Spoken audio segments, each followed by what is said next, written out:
জাপানৰ প্ৰধানমন্ত্ৰী সানাই টাকাইচি ডাঙৰীয়ানে অলপতে তেওঁৰ অসম ভ্ৰমণ বাতিল কৰিবলগীয়া হৈছে বুলি আমি খবৰ পাইছো আৰু এই ভ্ৰমণ অসমৰ কাৰণে কিয় ইমান গুৰুত্বপূৰ্ণ আছিল আৰু কি কাৰণত এই সিদ্ধান্ত গ্ৰহণ কৰিবলগীয়া হ'ল আহকচোন ইয়াক যুক্তি সহকাৰে আৰু তথ্যৰ আধাৰত বিশ্লেষণ কৰো প্ৰথমে আপোনালোকে হয়তো সকলোৱে জানে যে অসম চৰকাৰে যৎপৰো নাস্তি চেষ্টা কৰি আছে যে জাপানৰ নিচিনা দেশৰ লগত আমাৰ সুসম্পৰ্ক গঢ়ি উঠক আৰু তাৰ বাবে CM ফ্লাইট ধৰণৰ যি আঁচনি আছে ইতিমধ্যে ইয়াক কাৰ্যকৰী কৰা হৈছে আৰু এই আঁচনিখন আমাৰ নিবনুৱা যুৱক যুৱতীসকলৰ কাৰণে এক ডাঙৰ সপোন কঢ়িয়াই আনে কাৰণ আমাৰ যুৱক যুৱতীসকলক এই আঁচনিৰ দ্বাৰা বেলেগ বেলেগ দেশৰ যি বিদেশী আমাৰ ভাষা আছে সেই ভাষাসমূহ কোৱা লিখা ইত্যাদিৰ বাবে ট্ৰেইনিং দিয়া হ'ব আৰু ইয়াৰ লগতে আমাৰ যুৱ প্ৰজন্মৰ কেৰিয়াৰৰ বাবে এক নতুন দিগন্তৰ সূচনা কৰিব বিশেষকৈ IT নাৰ্ছিং বা হেল্থ কেয়াৰ বা স্বাস্থ্য খণ্ডত যিসকল লোক জড়িত হৈ আছে কাৰণ জাপানত বৰ্তমান মানুহৰ বহুত নাটনি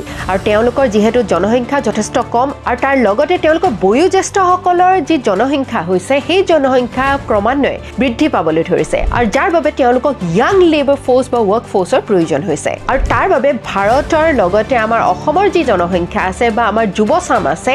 এই সুযোগ লাভ কৰিব পাৰে সেইবাবে প্ৰধানমন্ত্ৰীগৰাকী এই ভ্ৰমণ আমাৰ বাবে এক ডাঙৰ ভূমিকা কঢ়িয়াই আনিলেহেঁতেন আৰু কেৱল প্ৰধানমন্ত্ৰীগৰাকীয়ে নহয়তো তেওঁৰ লগত সুজুকি টয়োটা ইটোছুৰ দৰে বিশ্ববিখ্যাত 50টাতকৈও অধিক বহুজাতিক কোম্পানী মানে MNC অহাৰ কথা আছিল জাগিৰোডত যি টাটাৰ ছেমিকণ্ডাক্টৰৰ বৃহৎ প্লেণ্ট হৈ আছে তাৰ লগত যদি জাপানীজ টেকনলজিৰ যুগ হ'লহেঁতেন তেন্তে অসম হয়তো সমগ্ৰ দক্ষিণ পূব এছিয়াৰ ভিতৰতে এক ডাঙৰ ছেমিকণ্ডাক্টৰ হাব হিচাপে থিয় দিয়াৰ সুযোগ লাভ কৰিলেহেঁতেন দ্বিতীয়তে আমাৰ অৰ্গেনিক শাক পাচলি বা হস্ততাঁতৰ কাপোৰবোৰ যদি ইটোছুৰ দৰে ট্ৰেডিং কোম্পানীৰ হাতত পৰিলে হয় তেন্তে ই বিশ্বৰ বজাৰ পালেহেঁতেন মানে ভাবি চাওকচোন কিমান সম্ভাৱনাৰ দুৱাৰ খোল খালেহেঁতেন এতিয়া আহোঁ আটাইতকৈ গুৰুত্বপূৰ্ণ কথাটোলৈ যে এই ভ্ৰমণ বাতিল কিয় কৰা হ'ল বা দিল্লীলৈ স্থানান্তৰ কিয় কৰা হ'ল কম সময়ৰ ভিতৰতে দিল্লীৰ পৰা গুৱাহাটীলৈ অহা যোৱা কৰা আৰু 50টাতকৈ অধিক জাপানী কোম্পানীৰ প্ৰতিনিধিৰ দলটো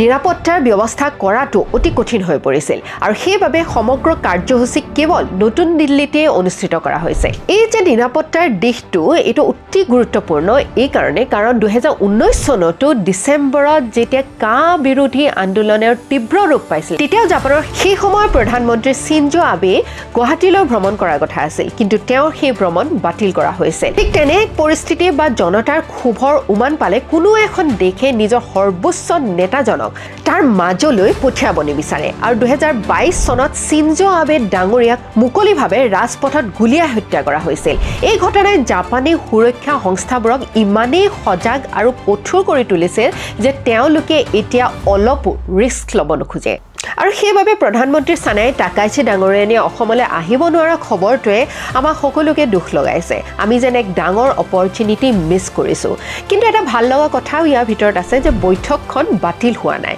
কেৱল দিল্লীলৈ স্থানান্তৰহে কৰা হৈছে আমাৰ এটা আশা আছে যে ভৱিষ্যতে যেন অসমলৈ জাপানৰ প্ৰধানমন্ত্ৰীগৰাকী পুনৰ আহে কিন্তু শেষত এষাৰ কথা মই ক'ব বিচাৰোঁ যে মই বাওঁপন্থী লেফটিজম বা প্ৰতিবাদৰ ৰাজনীতিক সম্পূৰ্ণৰূপে বেয়া বুলি নকওঁ কাৰণ সমাজৰ অধিকাৰৰ বাবে প্ৰশ্ন কৰাৰ বাবে ইয়াৰো এক ভূমিকা আছে কিন্তু যেতিয়া প্ৰতিটি সৰু বৰ কথাতে কেৱল বিপ্লৱ আৰু উদ্বেগজনক উত্তপ্ত পৰিস্থিতিৰ সৃষ্টি হয় তেতিয়া সৰ্বসাধাৰণ ৰাইজ আৰু বিশেষকৈ আমাৰ যুৱ প্ৰজন্মৰ উন্নয়নৰ বাবে অহা এনেকুৱা ডাঙৰ সুযোগবোৰ আমি হেৰুৱাবলগীয়া হয় আৰু এই অস্থিৰতাই অৱশেষত আমাক অৰ্থনৈতিক আৰু ঔদ্যোগিকভাৱে বহুখিনি পিছুৱাই লৈ যায় গতিকে প্ৰগতিৰ বাবে আমাক এতিয়া বিপ্লৱতকৈ সুস্থিৰতা আৰু সপোনবোৰ বাস্তৱ কৰাৰ বাবে এখন শান্ত পৰিৱেশৰ প্ৰয়োজন আছে জয় আই অসম জয় হিন্দ